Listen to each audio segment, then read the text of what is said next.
It was like being slapped round the face with a wet leather glove. Also known, this gets bloody complicated, 132 kilowatts. Why can't I just keep it the same bloody thing?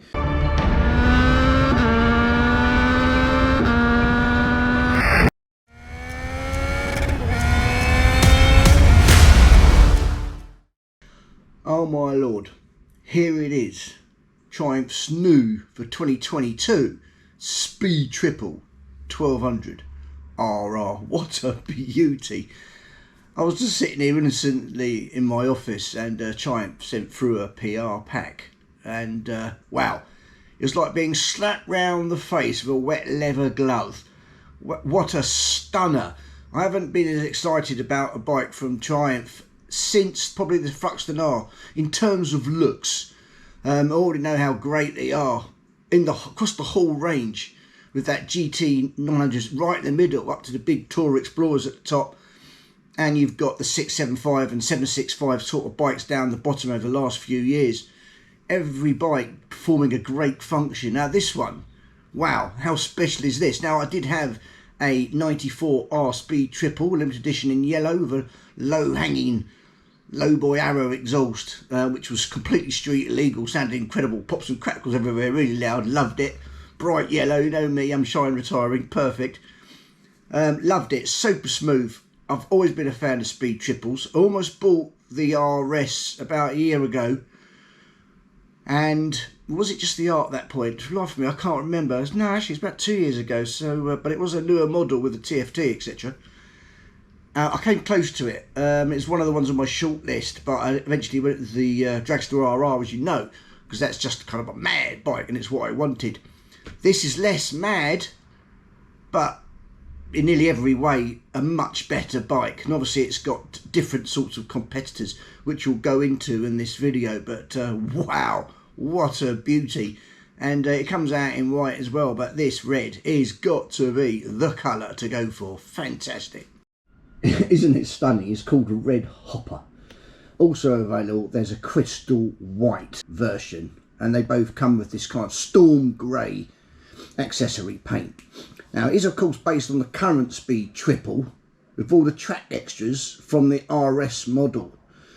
This one comes with the single round RR headlight. It's got colour coded belly pan and seat cowl, in addition to a pillion seat being offered as well, which is fantastic. Now these new RR clip-on handlebars are in fact 135mm lower and 50mm further forward. This gives it a much more aggressive stance riding the bike, which is somewhat aligned to the sleeker looks of the RR actually. The seat height is 830mm, and with its narrow tank it should be fine for most rider heights. The great tech is still in place with a full colour 5-inch TFT. That comes with that My Triumph connectivity system. It's got cornering ABS, switchable optimised cornering traction control with IMU. Now these are getting more standard these days, but it's great to see it on a bike, and a bike of this price now, we are expecting to see these techs on it. 5 riding modes as you'd expect: road, rain, sport, track and rider configurable. That's always great to see. It's got the fantastic Triumph shift assist up and down quick shifter, and there's front wheel lift control.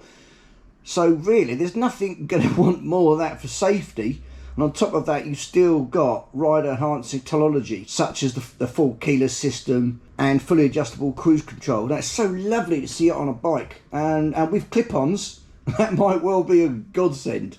So at this price level, near on £18,000, you expect to see premium suspension, and you're not disappointed. It's got the new Öhlins Smart EC2 electronic adjustable semi-active suspension on the front and the rear, which is Öhlins premium system. There is no better system currently available. Of course, as expected, also at this price point there are LED lights all round, and this rear end assembly and the front single bulb does look terrific. Looking lower on the bike, there's 17-inch cast aluminium wheels, so you can expect these to be lightweight and robust. They are covered in Pirelli Diablo Supercourse SPV3 tyres. Now I know these because I had the MV Augusta. In fact, I put one on no less than 3 days ago. I got 3,500 miles out of my rare tyre, but that is with Which Bike Aid Mad Driving. So you might get a bit more with normal racing activities. Now this tyre is unique to the RR, and I can tell you it's just a phenomenal tyre on the racetrack and the road. In the wet, take it a little bit easy, knock down those rider modes and you'll be absolutely fine. The brakes are Brembos. There's twin piston calipers with 220mm single disc at the back. Whereas on the front, you've got the monoblock Brembo Stylemas, 320mm floating front discs, which will give you more than adequate braking performance. It has that same fabulous 1200cc engine. It puts out 180 PS, that's 177 horsepower, also known, this gets bloody complicated, 132 kilowatts. Why can't I just keep it the same bloody thing? Anyway, that power is reached at 10,750 RPM, and there's 125 newton meters of torque available at 9,000. Now those figures are high, so this is a bike. Certainly you're going to get a lot out of it on a track and longer roads. Perhaps slightly less torque than you'd expect lower down, but we're only going to know that when we get on the bike. Now it's due out in January. That's the time when I'll be able to get on it. Make sure you subscribe, like and comment, and be notified of when I have that first fantastic ride on this bike. Now, I had no intention of buying a bike next year in 2022. However, this really resonates with me. It really depends personally for me on ergonomics and how I feel my back and neck on this bike. You know, is it actually more comfortable than the Fireblade SP2 that I've got? It wouldn't be a replacement for that. This would probably be a third bike. It's just, I love the styling. I'd love to get another Triumph, and it's really super high tech and fabulous.